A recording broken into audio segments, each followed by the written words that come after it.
आजकल की इस भागती दुनिया में हम इतने ज्यादा व्यस्त होते जा रहे हैं कि हम खुद को भूलने लगे हैं। हमारे मन में इतने विचार चलते रहते हैं कि वह हमें शांति से बैठने ही नहीं देते। जब कभी थोड़ा सा समय मिलता है हमें शांति से बैठने का, तो हमारे दिमाग में फिर से तमाम विचार आने लगते हैं और फिर हम यह भूल जाते हैं कि हम शांतिपूर्वक बैठे हैं कि नहीं। अर्थात हमारा दिमाग विचारों से इतना ज्यादा भर जाता है कि वह हमें शांति से एक जगह पर बैठने ही नहीं देता। तो आज के इस वीडियो में हम अपने मन के विचारों को साफ करके अपने दिमाग को किस तरीके से शांत रखा जाए, इसी के बारे में बात करने वाले हैं। दोस्तों, एक बार एक गुरु और एक शिष्य एक सुनसान जंगल से गुजर रहे थे। तभी शिष्य अपने गुरु से एक सवाल करता है कि गुरुजी, ऐसा क्यों होता है कि कुछ लोगों के पास कुछ भी नहीं होता लेकिन फिर भी वह सुखी रहते हैं और आनंद में रहते हैं, और कुछ लोगों के पास सब कुछ होते हुए भी उदासी उनके चेहरे पर साफ दिखाई देती है। गुरु ने एक मुरझाए हुए फूल की तरफ इशारा करते हुए अपने शिष्य से कहा कि यह सोचने और समझने की बात है। अगर यह फूल ये सोचेगा कि मैं कल मुरझा गया था, या फिर यह सोचेगा कि मैं भविष्य में फिर से मुरझा जाऊंगा, तो यह कभी भी खुलकर पूरी तरीके से खिल नहीं पाएगा। अपने सुंदर स्वरूप में यह कभी भी वापस नहीं आ पाएगा और अपनी खुशबू इस प्रकृति में कभी भी बिखेर नहीं पाएगा। इसी प्रकार इंसान अपने अतीत की यादों में खोया रहता है या फिर अपने भविष्य की करता रहता है। भविष्य के दुखों के बारे में सोचता रहता है, या भूत में जो उसके साथ बुरी घटनाएं घटित हुई हैं, वह उन्हीं के बारे में सोच सोच करके वह अपने भविष्य के लिए चिंतित होता रहता है। तो ऐसा मनुष्य जीवन में कभी भी सुख अनुभव नहीं कर सकता। ये समझने की बात होती है कि जीवन हमेशा वर्तमान में होता है। अतीत और भविष्य की कल्पनाएं हमेशा मनुष्य को मृत्यु की तरफ ले जाती हैं। इसलिए यह जरूरी हो जाता है कि जिस प्रकार हम अपने शरीर की देखभाल करते हैं, उसे बीमारियों से दूर रखने के लिए उसके अंदर से गंदगी भी साफ करते रहते हैं। ठीक उसी प्रकार समय समय पर हमें अपने मन और मस्तिष्क की भी गंदगी को साफ करते रहना चाहिए, उसकी धुलाई करते रहना चाहिए। इससे आपकी बुद्धि की क्षमता तो तेज होगी ही होगी, साथ ही साथ आप हमेशा आनंद में रहने का रहस्य भी जान पाएंगे। शिष्य ने सवाल किया कि गुरुदेव, इससे पहले कि हम मन और मस्तिष्क पर चर्चा शुरू करें, इससे पहले मैं यह जानना चाहता हूं कि जिन लोगों के पास सब कुछ होता है वह दुखी क्यों रहते हैं, और जिन लोगों के पास कुछ भी नहीं होता है वे अक्सर आनंद में क्यों होते हैं? यह रहस्य क्या है? इसके पीछे का कारण क्या हो सकता है? गुरु ने उत्तर दिया कि कुछ लोग जीवन में जब सब कुछ हासिल कर लेते हैं और सब कुछ हासिल कर लेने के बाद उन्हें सब चीजों की व्यर्थता का पता चल जाता है। ऐसे लोगों को अक्सर यह एहसास जकड़ लेता है कि मैंने जीवन में कुछ भी पाया, जो कुछ भी किया उससे भले ही मैंने सुख सुविधाएं हासिल कर ली हो, लेकिन मन की शांति अभी भी बहुत दूर है और अधूरी भी है। उस तक मैं पहुंच नहीं पाता। सब कुछ पाकर भी मैं अपने मन को जान नहीं पाया। और जब इंसान को ऐसा लगता है तो उसे महसूस होता है कि जो कुछ भी उसने कमाया है वह कौड़ियों का भाव था। उसने अपना जीवन बेकार की चीजों में यूं ही व्यर्थ कर दिया। और वहीं पर जिस इंसान के पास जीवन में कुछ भी नहीं होता है, उसके पास एक उम्मीद होती है, सब कुछ पाने की लालसा रखता है, और वही लालसा, वही इच्छा उसको जीवन में खुश रखती है, आगे बढ़ाती है और ऊर्जा से वह हमेशा भरा रहता है। गुरु ने अपने हाथ से एक सूखे पेड़ की तरफ इशारा करते हुए कहा कि शिष्य, कभी तो यह पेड़ भी हरा भरा रहा होगा, फलों से लदा हुआ रहा होगा। अनेक प्रकार के पक्षी और जानवर इस पर आराम करते होंगे, इसके फलों को खाते होंगे। इस समय इस पेड़ को भी यह पता नहीं होगा कि एक दिन यह सूख जाएगा और उसकी हालत इतनी बदतर हो जाएगी कि यह किसी को छांव तक नहीं दे पाए, उसके ऊपर पत्ते तक नहीं रह जाएंगे।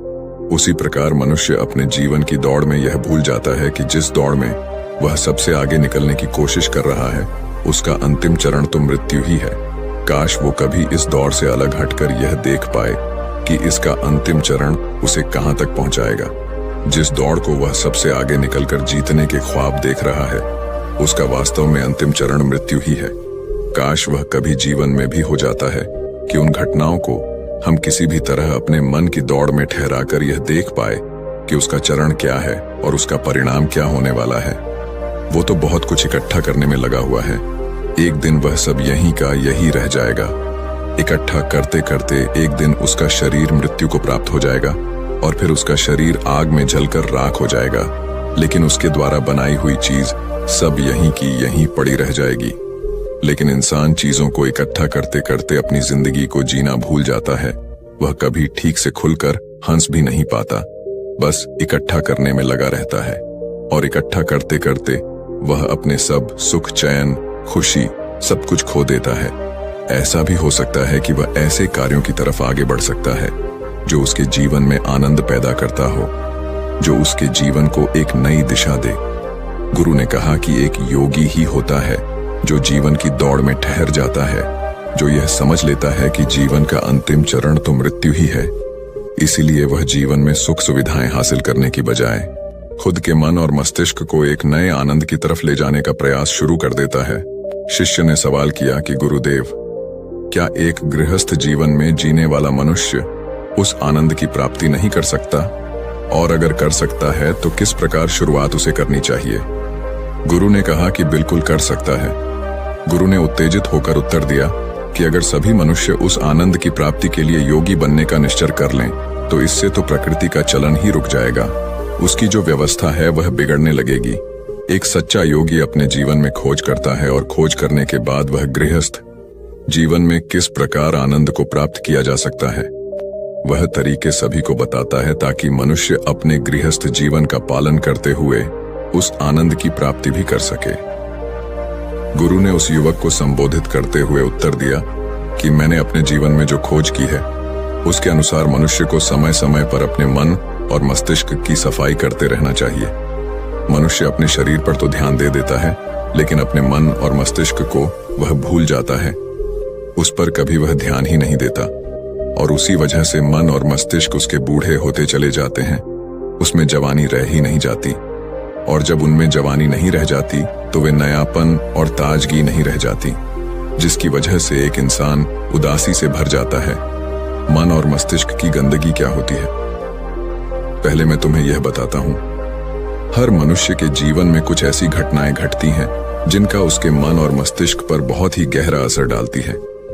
वह जीवन पर्यंत उन घटनाओं को भुला भी नहीं पाता, और वही घटनाएं उसके मन में पूरी तरह से पक्की बैठ जाती हैं, जो उसके मन में गांठ बना लेती हैं। और भविष्य में जब भी वह कोई काम करता है तो यह घटनाएं उसको प्रभावित करती हैं। उसके विचारों को, उसके निर्णय को पूरी तरह से यह घटनाएं बदल कर रख देती हैं। ऐसे मनुष्य की दृष्टि भी भ्रमित हो जाती है। वह सत्य स्वरूप को देख ही नहीं पाता। वह उन चीजों को उन घटनाओं से जोड़कर भ्रमित तरीके से देखता रहता है। उदाहरण के लिए, अगर किसी बुरी आंखें वाले आदमी ने आपको धोखा दे दिया है तो आप जीवन पर्यंत बुरी आंखें वाले आदमी को हमेशा धोखेबाज ही समझते रहेंगे। उस पर कभी पूर्ण रूप से आप विश्वास ही नहीं कर पाएंगे। लेकिन समझने की बात यह होती है कि जिस इंसान ने आपको धोखा दिया है वह धोखा आपको बुरी आंखों से नहीं मिला, वह इंसान के स्वभाव से मिला है। लेकिन उस इंसान के स्वभाव से हमारे दिमाग में उसका एक चित्र छप गया, उसकी एक छवि बन गई, और वह छवि दूसरे आदमी से जब हम संपर्क करते हैं तो बीच में एक दीवार की तरह खड़ी हो जाती है, और इसी वजह से दो लोगों के बीच गहरे संबंध स्थापित नहीं हो पाते। तो मनुष्य के लिए सबसे जरूरी यही होता है कि वह अपने आप को अतीत की घटनाओं से मुक्त रखे। उन घटनाओं से प्रभावित होकर वह दिमाग में किसी तरह की छवि न बनाए। कुछ लोग इस बात पर यह सवाल खड़ा कर सकते हैं कि फिर जीवन के अनुभव किस काम में आएंगे। लेकिन समझने की बात तो यह होती है कि हम जीवन के अनुभवों को भी भ्रमित तरीके से जान लेते हैं, सही तरीके से उनसे सीख ही नहीं पाते। शिष्य अपने गुरु की बातों में इतना खो गया कि उसे चलते चलते जंगल के रास्ते में पड़े हुए कांटे दिखाई नहीं दिए, और अचानक उसके पैर में कांटा चुभ गया। गुरु ने उसका कांटा बाहर निकालते हुए उससे पूछा, ये कांटा तुम्हारे पैर में क्यों लगा? इसके पीछे तुम किसे जिम्मेवार मानते हो? गुरु ने कहा कि तुम मुझे भी जिम्मेवार मान सकते हो, क्योंकि मैं तुम्हें ये बातें सुना रहा था। या तुम खुद को भी जिम्मेदार मान सकते हो कि तुम मेरी बातों में इतना खो गए कि तुम्हारा रास्ते पर से ध्यान ही नहीं रहा। या तुम इन पेड़ों को भी जिम्मेवार मान सकते हो जिन्होंने यह कांटे इस रास्ते पर बिछा दिए। तभी शिष्य ने उत्तर दिया कि गुरुदेव, इसमें मैं खुद को ही जिम्मेदार मानता हूं, क्योंकि आप तो अपना काम कर रहे थे और इस पेड़ ने भी अपना काम किया, पर मैं अपना काम होशपूर्वक नहीं कर पाया। अगर मैं चलते समय ध्यान लगाए रहता, अगर मैं आपकी बातों में पूरी तरह से नहीं खो जाता, तो मुझे ये कांटा कभी नहीं लगता। इसमें पूरी तरह से ही मेरी गलती है। गुरु ने शाबाशी से अपने शिष्य की पीठ को थपथपाया और आगे कहा कि जो घटनाएं हमारे मन को प्रभावित करती हैं, जरूर उसे बाहर निकाल दें। और उसके लिए सबसे सरल तरीका है कि अपनी भावनाओं को व्यक्त करना सीखो। उसे अपने दिल में, अपने मस्तिष्क में बैठाकर मत रखो। जब तुम किसी दूसरे मनुष्य के सामने अपनी भावनाओं को व्यक्त कर देते हो तो तुम्हारे मन का बोझ हल्का हो जाता है।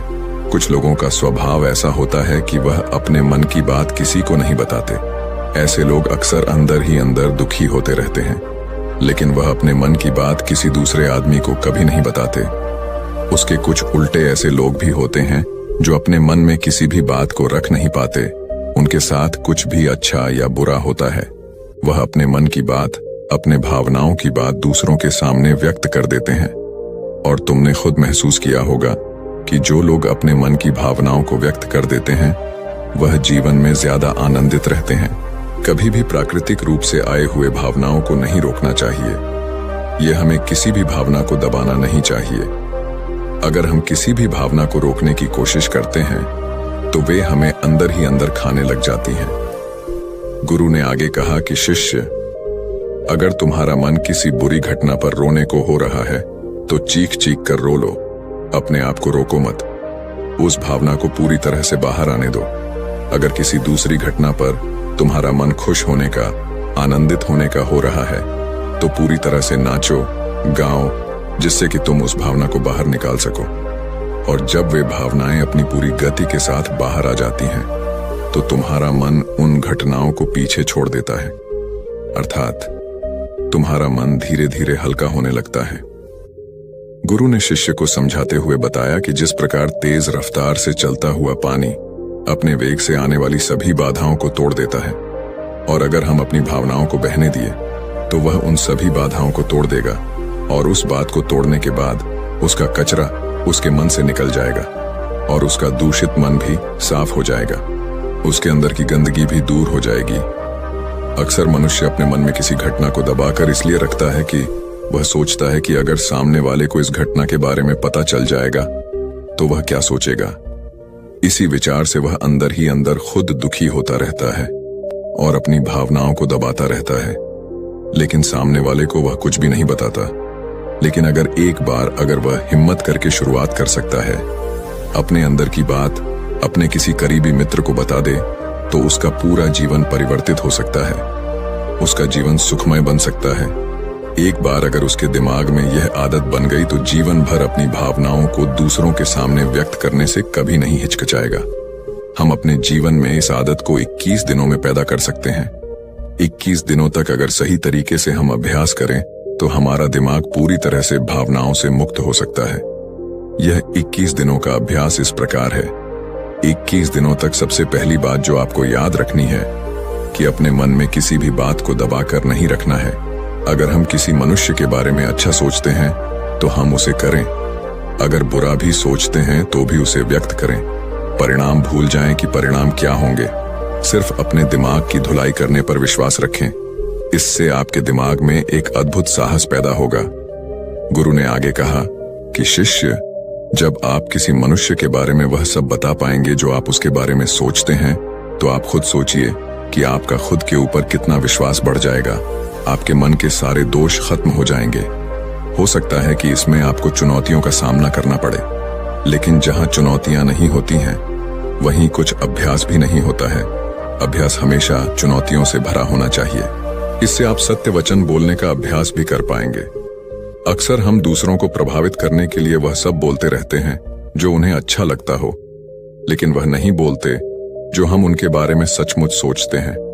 और यही हमारे सबसे बड़ी भूल हो जाती है, जिससे हमारा पूरा अस्तित्व झूठा बनकर रह जाता है। और अपनी भावनाओं को व्यक्त करते समय यह भी जरूर ध्यान रखें कि आपके अंदर जो भावनाएं उस इंसान के प्रति उठ रही हैं, उसके पीछे का मूलभूत कारण क्या है। उदाहरण के लिए, जब एक नौकर अपने मालिक के लिए कोई काम करता है और वह काम अच्छे से नहीं कर पाता है, तो मालिक उसे डांट फटकार देता है, जिससे उसके अंदर उसके प्रति क्रोध की भावनाएं उठने लगती हैं। लेकिन समझने की बात यह होती है कि मालिक तो आपको कहेगा ही, वह तो डांटेगा ही। अगर आप अच्छे से काम नहीं करेंगे अगर आप काम अच्छे से कर रहे हैं और फिर भी आपका मालिक आपके साथ उचित व्यवहार नहीं कर रहा है, तो आप खुलकर अपने मालिक को अपनी भावनाएं व्यक्त कर सकते हैं, बिना यह सोचे कि इसका परिणाम क्या होगा। अगर आप इस भावना को उठाएंगे नहीं तो आप अपनी नजरों में खुद ही नीचे गिरने लग जाएंगे। आपका आत्मविश्वास बिल्कुल खत्म हो जाएगा। दूसरा अभ्यास जो तुम्हें 21 दिनों तक करना है वह यह है कि जो भी घटनाएं तुम्हारे साथ घटित होती हैं, कम से कम आपके जीवन में एक ऐसा इंसान होना चाहिए जिसके सामने तुम अपने दिल की बात रख सकते हो। चाहे अच्छी बात हो चाहे बुरी बात हो, वह सब बातें तुम बिना कुछ सोचे विचारे, बिना कुछ डर से कि वो इंसान तुम्हारे बारे में क्या सोचेगा, तुम उस इंसान को अपनी सारी बातें बता सको और वह इंसान तुम्हारी सारी बातें सुनने के बाद तुम्हारे लिए कोई छवि पैदा ना करें। ऐसे इंसान अपने जीवन में खोजो और उनके सामने अपनी सारी भावनाएं व्यक्त करने की कोशिश करो। दिन में जो कुछ भी घटित होता है, अच्छा लगता है या बुरा होता है, किसी के प्रति आकर्षण होता है, उसको एक दोस्त की तरह बताने का प्रयास करें। इससे ये पता चल जाएगा कि तुम्हारा मन घटनाओं के प्रति किस प्रकार की भावनाएं पैदा करता है। तुम अपने मन की सारी बातें कह दो ताकि तुम्हारे अंदर की भावनाएं, तुम्हारे अंदर में जो विचार उत्पन्न हो रहे हैं वह पूरी तरह खाली हो जाएं। तीसरा अभ्यास जो तुम्हारे मन को खाली रखेगा वह है योग्य निद्रा का अभ्यास। देखते ही देखते यह चर्चा खत्म करते हुए गुरु और शिष्य उस जंगल को पार करके अपने आश्रम में पहुंच चुके थे। तो दोस्तों, उम्मीद है इस वीडियो से आपको काफी कुछ सीखने को मिला होगा, और अगर कुछ सीखने को मिला हो तो हमारे इस वीडियो को लाइक, शेयर और साथ ही कमेंट में नमो बुद्धाय जरूर लिखिएगा। धन्यवाद।